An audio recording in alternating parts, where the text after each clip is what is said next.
e façam aquilo que prometeram. Vamos abrir as nossas Bíblias em Tiago 1,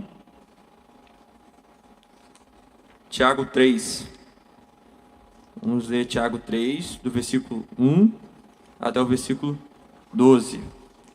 Tiago, antes de Apocalipse.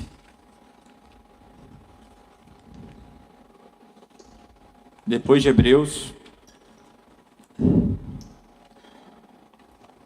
Tiago capítulo 3, a partir do versículo 1. Vamos ler do versículo 1 até o versículo 12.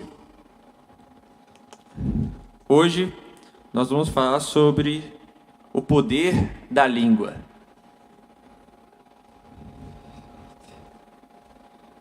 Amém. Quem achou disso, eu vou para o céu. É só para a gente não perder o costume do domingo de manhã, né? Vamos lá. Meus irmãos, não sejam muitos de vocês mestres, pois vocês sabem que nós, os que ensinamos, seremos julgados com maior rigor. Todos tropeçamos de muitas maneiras. Se alguém não tropeça no falar, tal homem é perfeito, sendo também capaz de dominar todo o seu corpo. E quando colocamos freios na boca dos cavalos para que eles nos obedeçam, podemos controlar o animal como um todo. Tomem também como exemplo os navios, embora sejam tão grandes e impelidos por fortes ventos, são dirigidos por um leme muito pequeno, conforme a vontade do piloto. Semelhantemente, a língua, ela é um pequeno órgão no corpo, mas se vangloria de grandes coisas. Veja como um grande bosque incendiado por uma simples fagulha. Assim também é a língua. A língua é um fogo, é um mundo de iniquidade. Colocada entre os membros do nosso corpo, contamina a pessoa por inteiro, incendeia todo o curso de sua vida, sendo ela mesma incendiada pelo inferno. Toda espécie de animais, aves, répteis e criaturas do mar, doma-se tem sido domada pela espécie humana. A língua, porém, ninguém consegue domar. É um mal incontrolável, cheio de veneno mortífero. Com a língua, bendizemos o Senhor e Pai, e com ela amaldiçoamos os homens, feitos à semelhança de Deus. Da mesma boca procede bênção e maldição. Meus irmãos, não pode ser assim. Acaso pode sair água doce e água amarga da mesma fonte? Meus irmãos, pode uma figueira produzir azeitonas ou uma videira figos? Da mesma forma, uma fonte de água salgada não pode produzir água doce. Então, hoje, nós vamos entender o que esse texto está falando ali para aquela igreja que Tiago está se referindo, e depois disso nós vamos entender o que isso se aplica para os nossos dias de hoje. Primeira coisa que a gente precisa entender quando a gente vê uma carta, a gente precisa entender um pouco o contexto geral das cartas. As cartas, elas têm um propósito de exortação da igreja ali, e de igrejas reais que existiam naquele tempo, igrejas que estavam passando por problemas específicos, e o apóstolo e o autor, ele vai lá e direciona uma mensagem específica para aquela igreja, para que ela possa seguir o rumo, para que ela possa se parecer mais com Cristo. O propósito de toda a igreja é esse, é cada dia mais se parecer com o Senhor Jesus Cristo. E o nosso papel como líderes, nosso papel como pastores, é direcionar os nossos membros, direcionar as ovelhas, a cada dia mais se parecer com Cristo. E isso envolve coisas de encorajamento, envolve também exortações. Da mesma forma, o Tiago, ele está direcionando essa carta para a igreja, provavelmente era para os judeus dispersos ali entre as nações. E quem é esse Tiago? Tiago, aqui, ele não é o Tiago apóstolo. O Tiago apóstolo, que é irmão de João. O apóstolo, que irmão de João, ele foi um dos primeiros mártires da igreja primitiva, que ele foi morto, já nessa época que essa carta ela foi escrita, provavelmente. E esse Tiago, que a gente está falando aqui, é o Tiago, irmão de Jesus, irmão do Senhor. Irmão do Senhor. E é interessante, até a conversão de Tiago, que é descrita em Paulo, em 1 Coríntios capítulo 15, que fala que quando Jesus Cristo ele ressuscitou, ele apareceu pessoalmente a Tiago. E parece que depois desse encontro que ele apareceu ao seu irmão, ele mudou totalmente, porque a gente olha até para os evangelhos, a gente vê que a família de Jesus não cria nele. Só Maria, né? Mas os irmãos dele não criam nele, não criam nele como um Messias, né? Como Cristo e tal, duvidavam bastante. Mas depois parece que desse encontro de Tiago, parece que ele teve aí um encontro real com o Senhor, e ele se tornou uma figura importante na igreja. A igreja de Jerusalém, ela era liderada por esse Tiago. Tiago, o irmão do Senhor. Tiago, o irmão de Jesus. E esse Tiago, o irmão do Senhor, era um líder muito importante. Ele é considerado, até pelo apóstolo Paulo, como se refere a ele, Pedro e João, como se fossem colunas da igreja. Então nós estamos falando de uma pessoa muito importante para aquela época, que tinha uma alta responsabilidade de exortação da igreja primitiva daquele tempo. E aí, no versículo 1, a gente pode olhar duas coisas. Ele começa a falar sobre a responsabilidade dos mestres. A responsabilidade dos mestres. E aí ele fala, né, no versículo 1 e 2, projeta aí. Meus irmãos, não sejam muitos de vocês mestres, pois vocês sabem que nós, os que ensinamos, seremos julgados com maior rigor. Todos tropeçamos de muitas maneiras. Se alguém não tropeça no falar, tal homem é perfeito, sendo também capaz de dominar todo o seu corpo. Então, a primeira exortação que Tiago ele traz aqui é sobre a responsabilidade que os mestres têm. É uma advertência clara com as pessoas que ensinam a palavra de Deus. O que isso significa? Que é uma tarefa de grande responsabilidade. Só que é interessante que ele faz uma exortação aos mestres, fala para que nós tenhamos cuidado com os mestres, e ele faz uma associação à questão da língua. E logo depois ele faz uma breve exortação da questão da língua, sobre a questão da fala, sobre a questão de tudo. Logo quando a gente olha para isso, a gente pensa, ele está falando em relação ao ensino dos mestres. E realmente, ele pode estar falando sim ao ensino dos mestres. Só que uma coisa que ele está falando, além daquilo que nós ensinamos, é da forma como nós falamos com os outros, com as outras pessoas.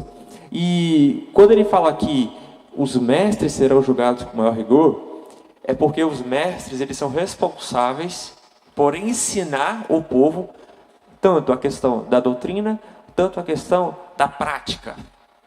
O mestre, ele não ensina só conteúdo, ele ensina através da sua própria vida. Todo líder, ele ensina através da sua própria vida. Por isso que nós temos que ser bastante rigorosos em relação aos líderes, no sentido de exortação, porque nós somos exemplo. Nós temos esse exemplo. E ser exemplo não é um peso que nós temos que carregar. Não, ser exemplo é um prazer. Por que é um prazer? Porque se eu estou me parecendo mais com Cristo, é um prazer ser como Ele. É um prazer ser como Ele. E Tiago, ele direciona a palavra aqui e fala, olha, os líderes eles têm que ter uma responsabilidade, porque eles vão receber um julgamento mais severo. Aí todo mundo fala, então eu não quero ser líder, não quero ser mestre, né? Não quero ensinar as pessoas. Né? Todo mundo pensa assim. Só que a partir do momento que você reconhece o Senhor Jesus Cristo como o Senhor da sua vida, você se torna um mestre para uma pessoa. Você se torna um mestre para uma pessoa da sua família, se torna um mestre para uma pessoa do seu trabalho, da sua escola. Você se torna uma referência ali de espiritualidade, uma referência de fé. Logo, nós temos que ser exemplos para todas as pessoas, E Tiago, ele reconhece que nós tropeçamos de várias maneiras, mas principalmente no que nós falamos. Principalmente no que nós falamos. E aquele que consegue controlar a sua língua, ele demonstra uma maturidade espiritual, evidenciando o domínio não só das palavras, mas de todo o corpo. E aí, seguindo nos versículos 3 ao 5, ele fala, quando colocamos freio na boca dos cavalos para que nos obedeçam, podemos controlar o animal como um todo. Tomem também como exemplo os navios, embora sejam tão grandes e impelidos por fortes ventos, são dirigidos por um leme muito pequeno, conforme a vontade do piloto. Semelhantemente, a língua é um pequeno órgão do corpo, mas se vangloria de grandes coisas. Vejam como um grande bosque é incendiado por uma simples fagulha. Então, olha as imagens que Tiago ele começa a colocar aqui para se referir à língua, à fala. Primeira imagem que ele coloca a imagem, né, de uma, o que ele coloca aqui, né? Ele fala freios nas bocas dos cavalos. Ele coloca um freio na boca do cavalo e fala: olha, se você coloca um freio na boca do cavalo, você consegue conduzir ele para qualquer lugar. E aí ele dá um outro exemplo. Ele fala do leme, né? Aquele que fica tipo um volante assim, a gente pode colocar dentro dos navios. Ele é pequeno, mas ele controla todo o navio. O que isso significa? Que a língua, ela é um pequeno órgão pequeno no nosso corpo, mas ela vai determinar para onde nós vamos. Ela vai determinar que relacionamentos nós vamos ter na nossa vida, que efeito nós vamos trazer na vida de outras pessoas e também sobre a nossa própria vida. A língua, de acordo com Tiago, ela tem o poder de incendiar todo o bosque. É como uma pequena fagulha que tem o poder de incendiar todo o bosque. O pequeno fogo. O que ele está querendo dizer com isso? Ele está dizendo que ela tem o poder de causar um grande estrago na sua própria vida e na vida também de outras pessoas. Ele está se referindo a isso aqui. E essa língua como fogo, Tiago ele compara isso como se fosse algo devastador, porque um pequeno fogo, né, dentro de um bosque começa pequeno, mas vai crescendo, vai se alastrando. E Tiago, ele faz essa comparação porque pequenas palavras mal colocadas podem causar um enorme estrago na vida de outras pessoas. Por isso nós devemos ter cuidado, nós devemos ter zelo com isso. A língua assim ela é descrita como um mundo de iniquidade, capaz de corromper todo o corpo e inflamar uma vida inteira com consequências destrutivas. É aquela coisa, né? Que a gente fica às vezes, cara, não era para eu ter falado isso, não era para eu ter falado assim, não era para eu ter agido dessa forma. E depois que a gente acaba vendo as consequências disso, a gente vai lá e se arrepende. Mas Tiago ele está nos convidando a ter sabedoria relacionada à nossa língua aqui. Sabedoria da forma como nós vamos domar ela. E no versículo 7 e 8, ele fala sobre a indomabilidade da língua. Que ele diz assim: toda espécie de animais, aves, répteis e criaturas do mar doma-se e tem sido domada pela espécie humana. A língua, porém, ninguém consegue domar. É um mal incontrolável, cheio de veneno mortífero. O que ele está querendo dizer aqui? Basicamente que a língua ela não consegue ser dominada. Na nossa sociedade, no mundo e tal. Ela não consegue ser dominada. As pessoas do mundo, elas falam palavras, ferem as pessoas. Até mesmo nós, dentro da igreja, nós fazemos isso. E nós não conseguimos controlar isso. Nós apenas fazemos isso. Ele fala que toda espécie ela é governada por seres humanos, mas só tem uma coisa que governa o homem, que é a língua.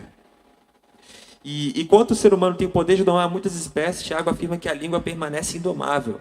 Ela é descrita como cheio de veneno mortífero, enfatizando o perigo das palavras irresponsáveis e maliciosas. E aí ele finaliza no versículo 9 a 12, dizendo que com a língua nós bendizemos o Senhor e Pai, e com ela amaldiçoamos com os homens, feitos à semelhança de Deus. Da mesma boca procede bênção e maldição. Meus irmãos, não pode ser assim. Acaso pode sair água doce e água amarga da mesma fonte? Meus irmãos, pode uma figueira produzir azeitonas de uma videira de figos? Da mesma forma, uma fonte de água salgada não pode produzir água doce. E aí, aqui ele faz uma exortação direta aos cristãos. Porque nós somos salvos, amém? Nós cremos no Senhor Jesus Cristo. Nós cremos que Ele é o Senhor da nossa vida. E Ele fala assim, o seguinte: se a sua boca está saindo maldição em vez de bênção, então nós estamos vendo uma questão de incoerência da nossa fé. E aí ele bate nessa incoerência. Ele fala o seguinte: olha, pode sair ali, né? Ele faz essa comparação. Ele faz uma comparação, deixa eu ver, no versículo 12. Meus irmãos, pode uma figueira produzir azeitonas ou uma videira figos? Da mesma forma, uma fonte de água salgada não pode produzir água doce. Ou seja, se você é uma pessoa que crê no Senhor Jesus Cristo e confessa Ele como Senhor, de você, a sua língua ela tem que ser controlada. Controlada. De você deve sair bênção. De você deve sair, não maldição, mas bênção. Deve sair uma água doce.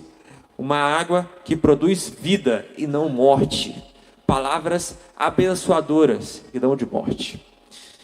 Então, basicamente essa exortação que Tiago ele faz para os seus leitores ali originais.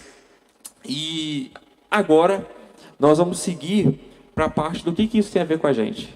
O que a gente pode entender desse texto, o que a gente pode aplicar para a nossa vida depois que nós compreendemos a verdade desse texto. Primeiro ponto é que o ensino de Tiago, ele revela sobre o que Jesus afirmou. Lá em Mateus 12, versículo 34. O que Jesus ele afirmou? Que a boca fala o que o coração está cheio. A boca fala o que o coração está cheio. E nossas palavras são um reflexo do nosso interior. Portanto, controlar a língua exige mais do que esforço humano. Requer uma transformação interior do poder do Espírito Santo. Por isso que as pessoas do mundo, elas não vão conseguir controlar a sua língua. Mas nós temos esse poder. Por quê? Porque nós temos o Espírito Santo habitando dentro de nós. Nós temos o poder de Deus. Nós temos o mesmo poder que ressuscitou Jesus Cristo dos mortos. Esse mesmo poder tem o poder de nos transformar por inteiro. Dentro de nós, para fora. Agora nós podemos ser um rio de águas vivas. Que vai produzir vida por causa do Espírito Santo. E nós precisamos primeiro ponto que nós precisamos reconhecer nesse texto é reconhecer o poder das nossas palavras. O que isso significa? Que as nossas palavras, elas podem construir algo na vida de outras pessoas, ou podem destruir algo na vida de outras pessoas. Nós devemos estar cientes do impacto que as nossas palavras têm sobre os outros e usar elas com sabedoria. Sabedoria. Nós precisamos de sabedoria naquilo que nós vamos falar. E, gente, quando eu falo de sabedoria, a gente precisa tomar cuidado com muitas coisas. Com brincadeiras. A gente precisa tomar cuidado com a forma como a gente vai falar com as outras pessoas. Da forma como a gente pode até mesmo chamar a atenção de outras pessoas. Nós temos que tomar cuidado. Nós temos que ter sabedoria. Porque, às vezes, você pode estar até certo. Mas se você não tiver sabedoria naquilo que você fala, na forma como você fala, aonde você está falando, você pode magoar a vida de outras pessoas. E outras pessoas também podem magoar você. Então, nós precisamos ter muita responsabilidade relacionado ao poder das nossas palavras. Então, nós precisamos reconhecer o poder delas. Segunda coisa que nós podemos aplicar, olhando para esse texto, é que nós devemos buscar o domínio próprio com a ajuda do Espírito Santo. Só a única pessoa que pode te ajudar em relação a isso é o Espírito Santo. É a vida devocional com o Espírito Santo. Você se guiando, você se como posso dizer, né? Auto-vasculhando, né? Dentro de você, ali, você se guiando pelo Espírito. Precisamos da ajuda de Deus para controlar a nossa língua e falar de forma edificante. E é uma verdade. Isso é uma exortação para todos nós. Todos nós precisamos disso. Precisamos do Espírito Santo. Por quê? Porque a gente vai falando, aí você acaba assim, vivendo uma vida no automático ali. Você não ora, você não lê a Bíblia, você não tem ali a questão da comunhão com os irmãos. E o que acaba acontecendo? Você acaba não se não olhando para dentro de si e vendo que você pode ter errado com alguém. Entende? E aí, por esse fato, você vai vivendo naquele automático ali, vai vivendo naquela vida cristã, e você pode estar magoando e ferindo várias pessoas, porque você não está tendo uma vida de devoção com Deus. Uma vida de devoção com o Senhor. E o que isso significa, essa vida de devoção? A gente estava até conversando isso no discipulado. Se eu perguntar para todo mundo aqui, todo mundo vai me dizer que a Bíblia é a palavra de Deus. Amém? Todo mundo vai me dizer isso. Mas se a Bíblia é a palavra de Deus, por que nós não lemos?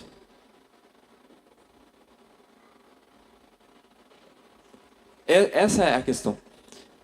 Todos nós pensamos que a Bíblia é a palavra de Deus, mas na prática da vida nós não cremos que ela é a palavra de Deus. Porque ela fica parada e nós não interagimos com ela, nós não cremos que ela tem esse poder transformador da nossa vida. Porque se crêssemos, nós iríamos a mais ela, nós buscaríamos entender mais ela, buscaríamos viver a vida devocional, porque ela é essencial para a nossa transformação. A Bíblia ela é essencial para nos fazer parecer mais com Cristo. Essencial. É como comer e beber. Você come, você bebe todos os dias. Por isso que você está aqui. A Bíblia é a mesma coisa. Nós precisamos dela para que esse fruto do Espírito seja gerado dentro de nós. Quando a gente começa a pegar a Bíblia, a aplicar a Bíblia na nossa vida, na nossa rotina, no nosso dia a dia, nós vamos perceber um casamento diferente. Nós vamos perceber um tratamento diferente na nossa família. Vamos perceber um tratamento diferente com os nossos irmãos. Então nós precisamos trazer a Bíblia para o nosso dia a dia. Se você não entende a Bíblia, não tem problema. É normal você não entender a Bíblia. Mas nós temos várias estratégias, nós temos várias ferramentas para poder te ajudar a entender a Bíblia melhor. Nós temos os nossos grupos de discipulado que ajudam a entender a Bíblia através dos discipuladores, mas também através da prática do devocional. Como que você pode fazer o devocional? Quais são as orientações para você poder fazer isso? E essa semana, eu até fiz essa exortação relacionada ao meu grupo na semana passada, né, no sábado. E quando eu conversei com eles sobre isso, eu falei: você crê que a Bíblia é a palavra de Deus? Eu creio. Então vamos aplicar isso? Devocional todo dia. Olha, vocês vão... eu também, a gente vai fazer um devocional todo mundo junto aqui, de um livro específico da Bíblia, e vocês vão enviar todos os dias esse devocional. E todos os dias eu cobro. E todos os dias eu também estou fazendo. Pode ser às vezes 10 horas da noite, mas está fazendo? Está fazendo.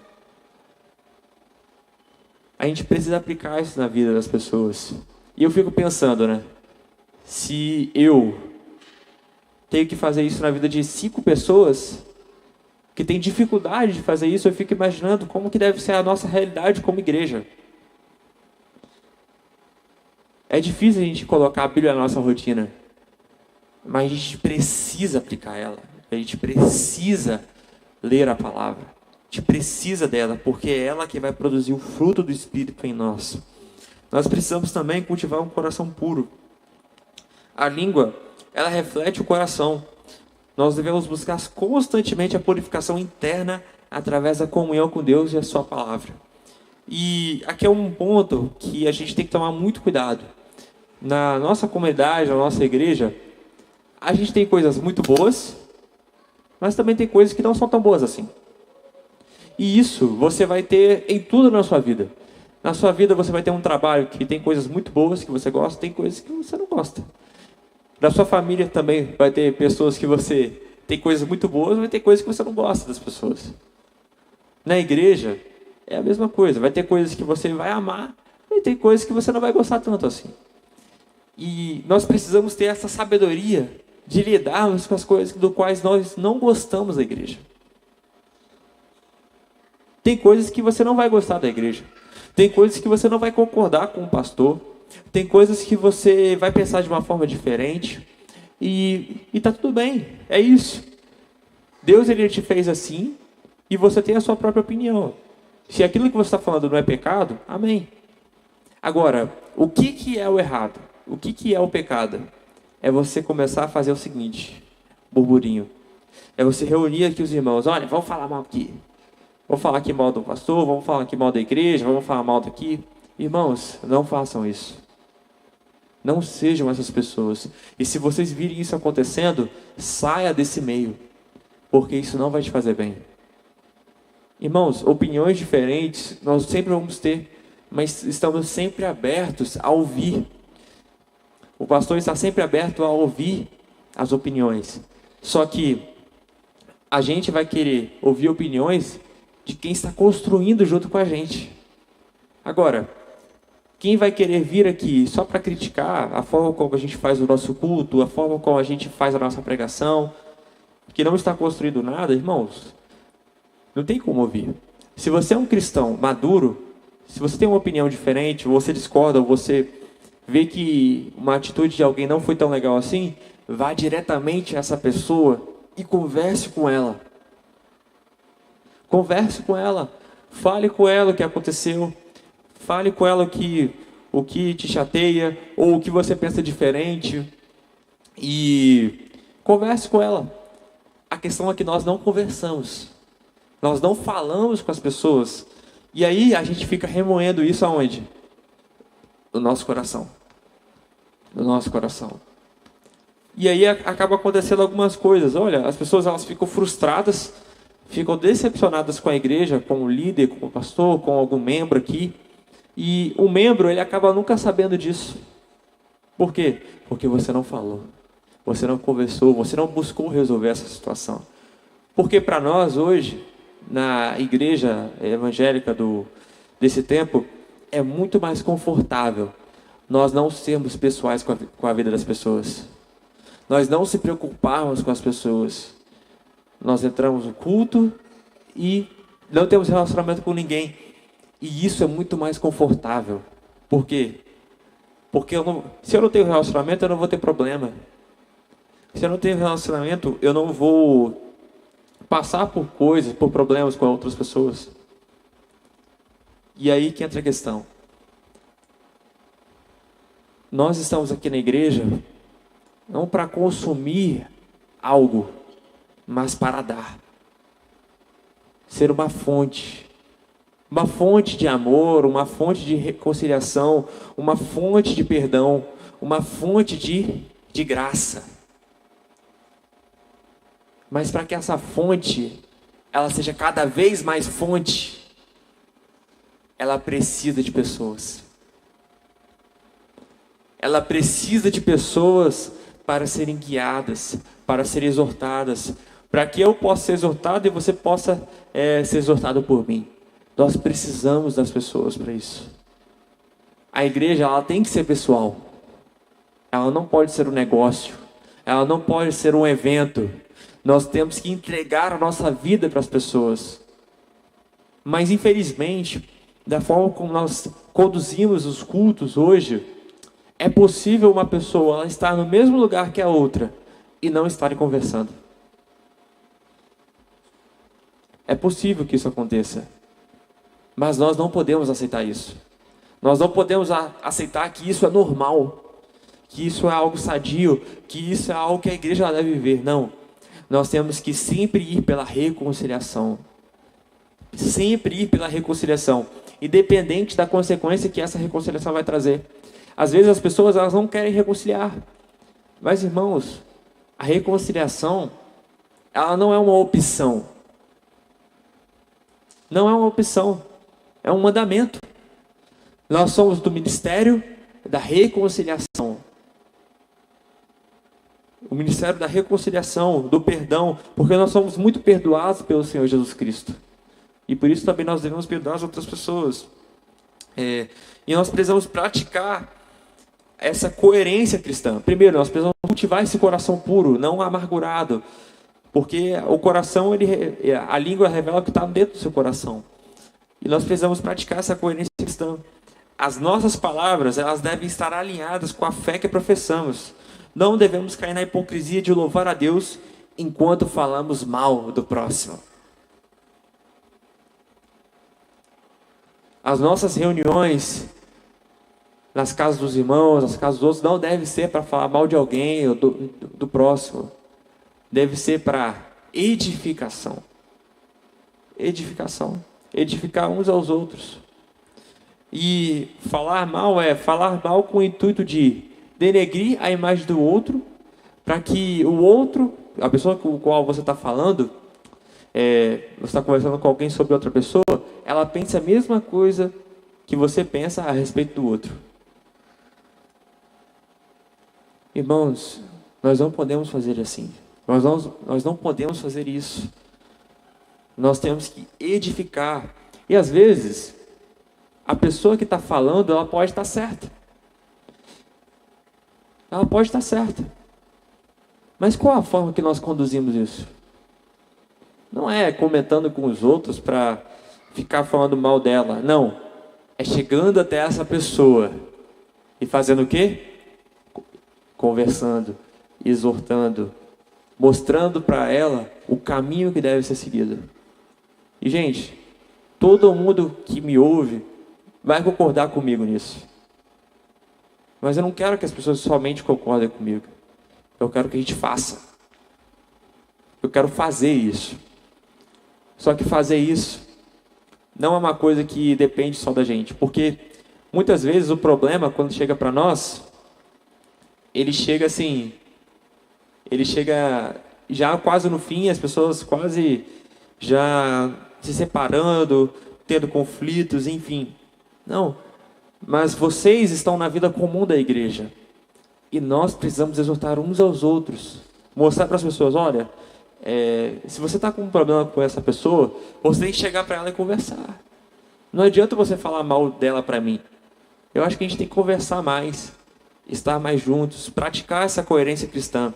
Nós devemos promover a unidade e amor entre os irmãos. E ser essa luz do mundo. E, gente, promover a unidade e o amor é uma coisa que todo mundo quer, mas poucas pessoas querem viver. Porque envolve em você se expor. Se expor. Se expor na vida de outra pessoa, de outra coisa que você ficou chateada. Se expor na vida de...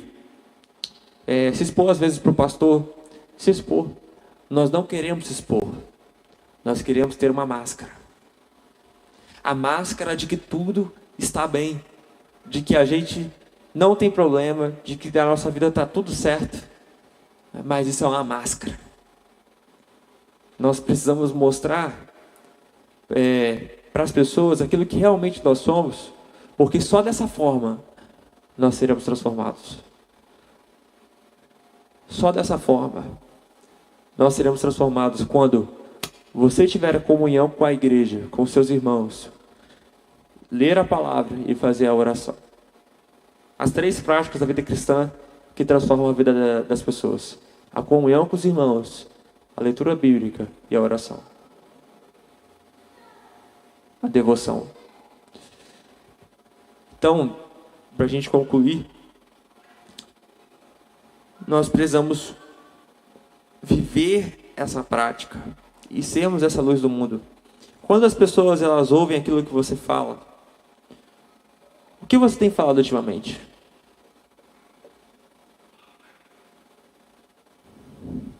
Suas palavras têm sido palavras de construção? Construir algo na vida de outras pessoas? Construir algo é às vezes exortar outras pessoas também, ou apenas destruir. Falar palavras para desanimar as pessoas, para fazer com que elas fiquem chateadas. Qual tem sido a sua atitude? Com o seu esposo? Só temos acusado, mostrado os erros? Ou nós temos feito críticas construtivas, feito exortações em amor para nossa esposa, para o nosso esposo, para os nossos filhos? Que palavras você tem dito para os seus filhos? Que palavra você tem dito para os seus pais? Quais são as suas palavras? Palavras de amor, palavras de construção, exortação em amor, ou apenas palavras para ferir. Quando a frase começa, olha, você nunca... Né? Dentro do casamento tem muito isso, né? Você nunca faz isso, você nunca faz aquilo, você nunca e diz isso. E toda frase começa você nunca, não está sendo uma palavra de amor, uma exortação em amor. A exortação em amor não é você nunca, é você não fez isso e tal. Não é palavras para jogar na cara de outras pessoas, mas palavras para construir um casamento saudável, uma família saudável e uma igreja saudável. É possível ver isso? É possível, irmãos? Somente para nós que temos o Espírito Santo. Por isso nós precisamos depender dele todos os dias para vivermos de acordo com essa palavra. Amém? Vamos orar para a gente finalizar o nosso culto? Amém. Senhor, nós te agradecemos por essa palavra, por aquilo que nós ouvimos. Que o Senhor nos ajude a praticar essa palavra, a viver de acordo com ela, Pai. Tendo mais sabedoria em relação àquilo que nós falamos, mais sabedoria em relação aos nossos irmãos, mais sabedoria em relação à forma como nós lidamos com os nossos problemas de comunidade, que na nossa família, no nosso casamento, que o Senhor nos traga, Pai, esse domínio sobre a nossa língua, porque nós temos o Espírito Santo, e por nós termos o Espírito Santo, nós temos o poder de Deus para domar essa língua, que nós possamos viver de acordo com essa palavra, andar em conformidade com ela, e que o Senhor nos ensine, Pai.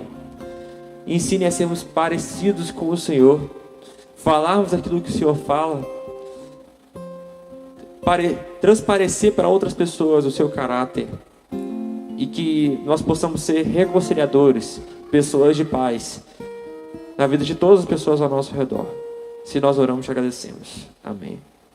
Irmão,